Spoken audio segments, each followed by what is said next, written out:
আল্লাহ তাআলা ব্যতীত আর কোনো মাবুদ নেই।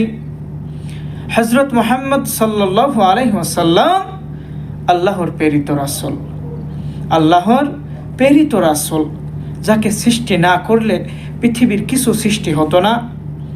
সমস্ত কিছু সৃষ্টির উসিলা হলো জনাবে মুহাম্মদুর রাসূলুল্লাহ সাল্লাল্লাহু আলাইহি ওয়াসাল্লাম। তুমি মুসলমান হিসেবে, মুসলিম হিসেবে তোমাকে সর্বপ্রথম ইয়াকিন করতে হবে আল্লাহ ছাড়া কোনো মাবুদ নেই, আল্লাহ ছাড়া কোনো ইলাহ নেই। মুহাম্মদুর রাসূলুল্লাহ সাল্লাল্লাহু আলাইহি ওয়াসাল্লাম আল্লাহর প্রেরিত রাসূল।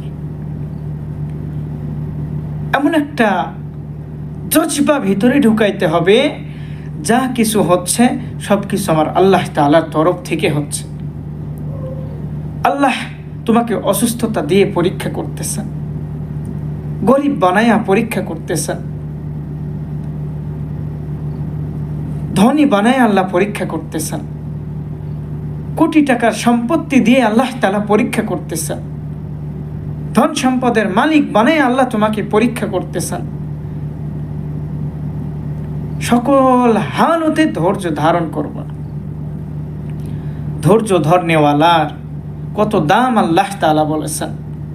আল্লাহ তাআলার উপরে ভরসা রাখো, যা কিছু ফায়সালা হয় আমার রব্বে কারীমের উপর থেকে ফায়সালা আসে। এই তামান্না যার ভিতরে থাকবে সে কখনো কি হবে না, গাফিলতির ভিতরে যেতে পারবে না। আর আল্লাহ তাআলার কাছে সকল ক্ষেত্রে তওবা করা। না জানি মালাকুল মউত কখন চলে আসবে, আজরাইল নামক জিনিসটা কার কাছে কখন আসবে, কোন হালতে আসবে কেউ জানে না। এই দুনিয়া ছেড়ে তাকে চলে যাইতে হবে। কথা কি বুঝতে পারছেন? সকল ক্ষেত্রে তওবা করবেন। আল্লাহ তাআলার কাছে বেশি বেশি তওবা করনেওয়ালা আল্লাহ তাআলা তাকে বেশি ভালোবাসে এবং আল্লাহ তাআলা তার উপরে রহমত নাজিল করতে থাকে। আমার নামাজ, আমার রোজা, আমার হজ, আমার যাকাত যা কিছু হবে আমার আল্লাহ তাআলার জন্য হবে। যা কিছু করি না কেন আমার আল্লাহকে খুশি করার জন্য করি। আমার রব যদি একবার খুশি হয়ে যায়, কাল কিয়ামতের ময়দানে আমার রব আমাকে জান্নাত দিবেন। আরেকটা কথা যেটা না বললেই নয়, ছোটদের স্নেহ করা, বড়দের সম্মান করা। আমি অনেক কিছুতে দেখি,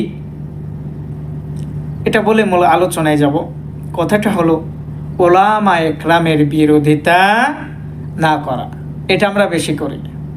ওলামা একরামদেরকে নিয়ে টল করি, ওলামা একরামদেরকে নিয়ে তামাশা করি। কথা কি বুঝতে পারছেন?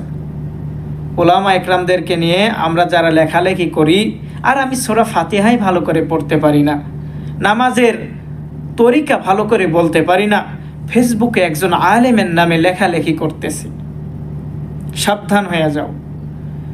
যদি লিখে থাকো, লেখা যদি অভ্যাসে পরিণত হয়ে যায়, আল্লাহর কাছে তওবা করো। কোনো আলেমের বিরুদ্ধে লেখালেখি করার আগে একটু চিন্তা করবি, আরে আমি তো কিছু জানি না, আমি একজন আলেমের বিরুদ্ধে লেখা করতেছি, কমেন্ট বাজে করতেছি তার নামে। ভাই দোস্ত, ওলামা একরামের সুবহাতে চলুন, ওলামা একরামকে মহব্বত করুন। ওলামা একরাম যেই তরিকা অনুযায়ী আপনাদের চলার কথা বলছে, ইসলামের জন্য যারা কাজ করতেছে, ওলামা একরাম আপনাদেরকে কত কথা বলে, নামাজের দিকে আসো, সুদ ঘোষ ছাড়ো, মিথ্যা কথা ছাড়ো, হারাম রিলেশন ছাড়ো, হারাম পথ ছাড়ো, আল্লাহকে ভয় করো। আমার নবীজির জিন্দেগি, যেই বান্দা নবীজির আদর্শ দিয়ে তার জিন্দেগি গঠন করছে, আল্লাহ তাআলা তাকে কিন্তু দুনিয়াতেও শান্তি দিয়েছেন এবং কিয়ামতের ময়দানেও আল্লাহ তাআলা তাকে শান্তি দিবে। আল্লাহ তাআলা তার বান্দাকে এতটা পরিমাণ ভালোবাসে, আল্লাহ তাআলা নিজেই বর্ণনা করেছেন। চলুন লম্বা আলোচনা নয়, মূল আলোচনায় চলে যাই।